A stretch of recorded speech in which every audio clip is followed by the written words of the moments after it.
ગરમીની શરૂઆત થતાની સાથે જ રોગચાળામાં પણ વધારો નોંધાઈ રહ્યો છે। છેલ્લા એક સપ્તાહમાં 16 સિવિલ હોસ્પિટલમાં ઓપીડી કેસની સંખ્યા 9,713 પર પહોંચી ગઈ છે, જ્યારે 1,202 દર્દીઓને એડમિટ કરવાની ફરજ પડી। ડેન્ગ્યુ, મેલેરિયા, ચિકનગુનિયા અને સ્વાઇન ફ્લૂ જેવી બીમારીઓના કેસમાં ઉત્તરોત્તર વધારો નોંધાઈ રહ્યો છે।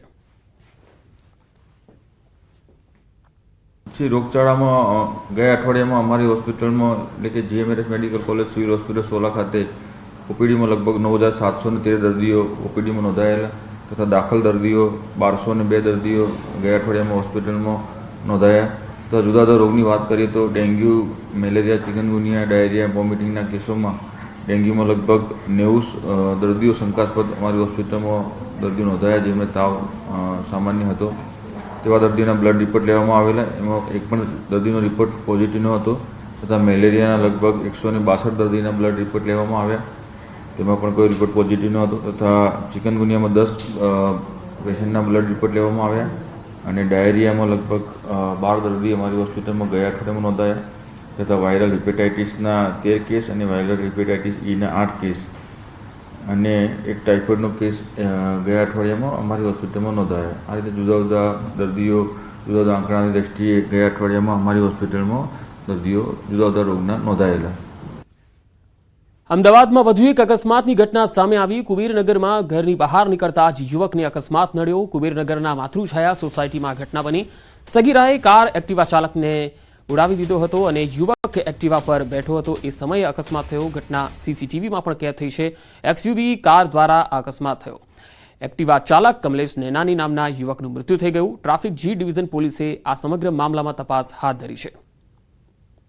તો બે અલગ અલગ તસવીરો આપ જોઈ શકો છો। પહેલી તસવીર સીસીટીવીની છે અને બીજી તસવીરમાં અકસ્માત બાદ શું સ્થિતિ હતી એ પણ તમે જોઈ શકો છો। એક્ટિવા પર બેઠેલા યુવકને અડફેટે લેતા યુવકનું મૃત્યુ થઈ ગયું છે। આ સમગ્ર મામલે હવે જી ડિવિઝન ટ્રાફિક પોલીસ છે એ તપાસ કરી રહી છે। કમલેશ નૈનાની નામનો જે એક્ટિવા ચાલક છે તેનું મૃત્યુ થયું છે। એક્સયુવી કારની અડફેટે આવતા આ યુવકનું મૃત્યુ થયું છે।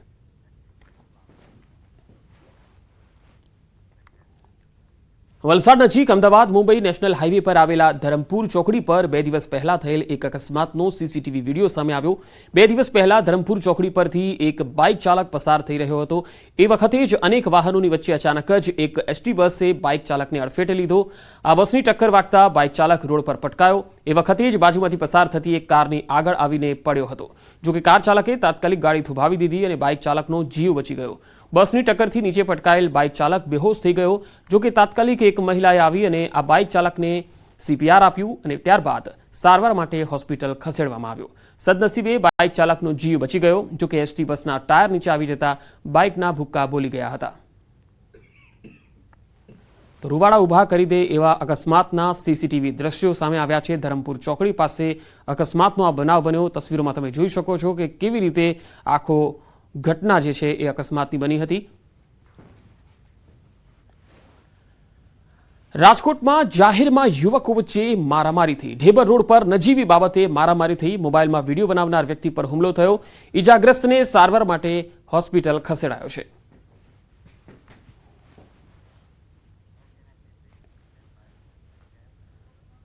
આ તરફ વડોદરામાં તલવારથી કેક કાપવી ભારે પડી ગઈ। પોલીસે યુવકને કાયદાનો પાઠ ભણાવ્યો। તલવારથી કેક કાપતો જે વિડીયો વાયરલ થયો હતો આ મામલે પોલીસે ક્રિસ મુલાણીની ધરપકડ કરી લીધી છે અને તેને કાયદાનું ભાન કરાવ્યું છે।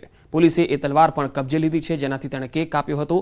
બે અલગ અલગ તસવીરોમાં તમે જોઈ શકો છો કે કઈ રીતે તેણે તલવારથી કેક કાપતો વિડીયો છે એ શૂટ કર્યો હતો અને તેને વાયરલ કર્યો હતો।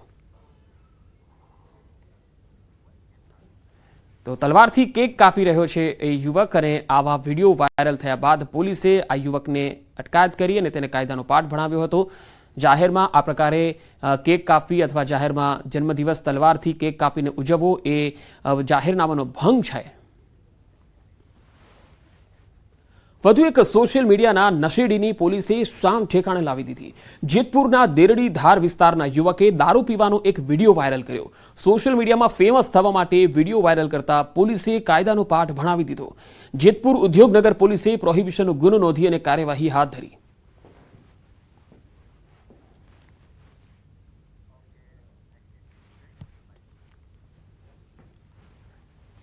દારૂ પીધેલો વિડીયો વાયરલ થયેલો છે મારો, જેવું કામ કોઈને કરવું નહીં, જે બદલ હું માફી માંગુ છું અને આવું કામ કોઈ ન કરતા કાયદાની રીતે એનું કામ કરશે.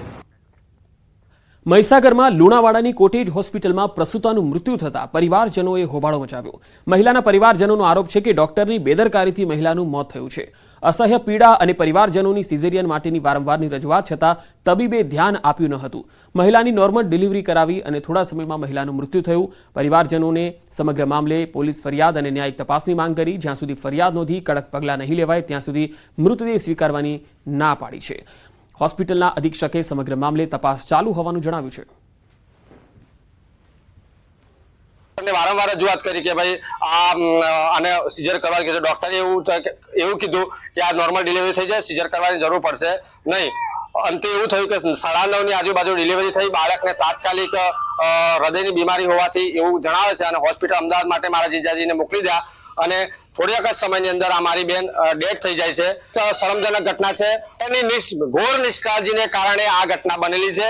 જો સુધી આની ન્યાયિક તપાસ ના થાય, જો સુધી મને ન્યાય ના મળે ત્યાં સુધી આ કોટેજ હોસ્પિટલમાંથી હું લાશ લઈશ નહીં. સુરતમાં બાંધકામ તોડાવી દેવાની ધમકી આપી બિલ્ડર પાસે 20 લાખની માગણી કરનાર 3 આરોપીઓ સામે ગુનો નોંધાયો. 3 આરટીઆઈ એક્ટિવિસ્ટ પર આરટીઆઈનો દુરુપયોગ કરવાનો આરોપ લાગ્યો છે. સૈયદ આસિફ અખ્તર, સૈયદ આસિફ ઇકબાલ અને અનીસ અબ્બાસ શેખ બોમ્બેવાલા વિરુદ્ધ ખંડણીની ફરિયાદ નોંધાવવામાં આવી. રાંદેર પોલીસે 3 આરોપી સામે ગુનો નોંધી અને તપાસ આગળ વધારી છે. आरोपी नंबर 1 आसिफ अख्तर सैयद है और दूसरा है आसिफ इकबाल सैयद और तीसरा है अनीस अब्बास शेख बॉम्बे वाला.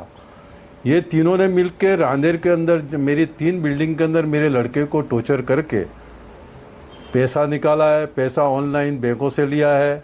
पहले 10 लाख रुपये मेरे पास से लिए थे. 7 लाख का चेक दिया है मैंने. રાંદેર પોલીસ સ્ટેશનમાં એક ખંડણીનો ગુનો દાખલ કરવામાં આવેલ છે, જેની અંદર ફરિયાદી ઇમ્તિયાઝભાઈ રસુલભાઈ શેખ છે બોમ્બેવાલા. એમને 3 આરોપીઓ વિરુદ્ધમાં ફરિયાદ દાખલ થઈ છે. એમાં જે ફરિયાદીની બિલ્ડિંગ કન્સ્ટ્રક્શનનું કામ કરતા હતા એની અંદર એમને એસએમસીમાં અરજી કરીને બાંધકામને તોડવાની નાનાની માંગણી કરેલી અને ધાક ધમકી આપેલી. એ બાબતની ફરિયાદ દાખલ થઈ છે. એમાં 20 લાખ રૂપિયા જેટલાની માંગણી કરેલી હતી, જે મુજબનો ગુનો રાંદેર પોલીસ સ્ટેશનમાં દાખલ થયેલ છે. અને હવે વાત કરીશું મોતનું રહસ્ય.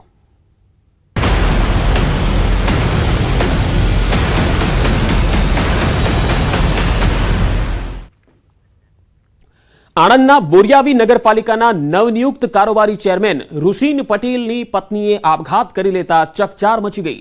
બોરિયાવીના ઋષિન પટેલે આણંદની રિદ્ધિ સુથાર સાથે પ્રેમ લગ્ન કર્યા. 1.5 વર્ષના બાળકની માતાના આપઘાતથી બોરિયાવીમાં ચર્ચાઓ ઉઠી છે. લાંભેલ પાસેથી પસાર થતી કેનાલમાં ઝંપલાવી અને મોતને વહાલું કરી લીધું. કણજરી પાસેથી રિદ્ધિના મૃતદેહને બહાર કાઢી પોસ્ટમોર્ટમ અર્થે નડિયાદ ખસેડાયો. રિદ્ધિ સુથાર મોડેલિંગ અને ઇન્ફ્લુએન્સર તરીકે કામ કરતી હતી. પતિ ઋષિન પટેલ તાજેતરમાં જ બોરિયાવી પાલિકાની ચૂંટણીમાં ભાજપના મેન્ડેટથી જીતી કારોબારી ચેરમેનનું પદ ધરાવે છે. અચાનક રિદ્ધિના સ્યુસાઇડથી બોરિયાવી સહિતના વિસ્તારમાં ચકચાર મચી ગઈ. કણજરી પોલીસે સમગ્ર મામલે ઊંડાણપૂર્વક તપાસ હાથ ધરી છે. રિદ્ધિના અચાનક આપઘાતથી અનેક સવાલ ઉઠી રહ્યા છે. વડતાલ પોલીસે આત્મહત્યાનું કારણ જાણવા તપાસ હાથ ધરી છે. પતિ રાજકીય વગ ધરાવતો હોવાથી ભીનું સંકેલાવશે એવી પણ ચર્ચાઓ થઈ રહી છે.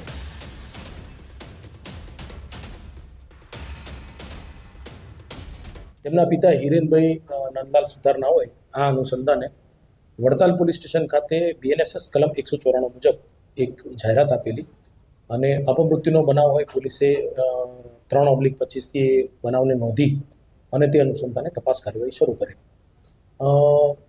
આજ રોજ સવારે તેઓનું મરણ જનાર બહેનનું પેનલ ડૉક્ટરથી પોસ્ટમોર્ટમ કરાવેલ છે અને હાલમાં વધુ તપાસ કાર્યવાહી ચાલુ છે. તો બોરિયાવી નગરપાલિકાના કારોબારી ચેરમેન ઋષિન પટેલના પત્ની રિદ્ધિના આપઘાત કેસમાં પોસ્ટમોર્ટમ રિપોર્ટ તૈયાર છે. મૃતદેહનું નડિયાદ સિવિલ હોસ્પિટલમાં પોસ્ટમોર્ટમ કરવામાં આવ્યું હતું. પોસ્ટમોર્ટમમાં મૃત્યુનું કારણ પાણીમાં ડૂબી જવાથી થયા હોવાનું સામે આવ્યું. સમગ્ર મામલે વડતાલ પોલીસે કાયદેસરની કાર્યવાહી હાથ ધરી છે. હજુ સુધી રિદ્ધિએ શા માટે આપઘાત કર્યો તેનું ચોક્કસ કારણ સામે આવી શક્યું નથી.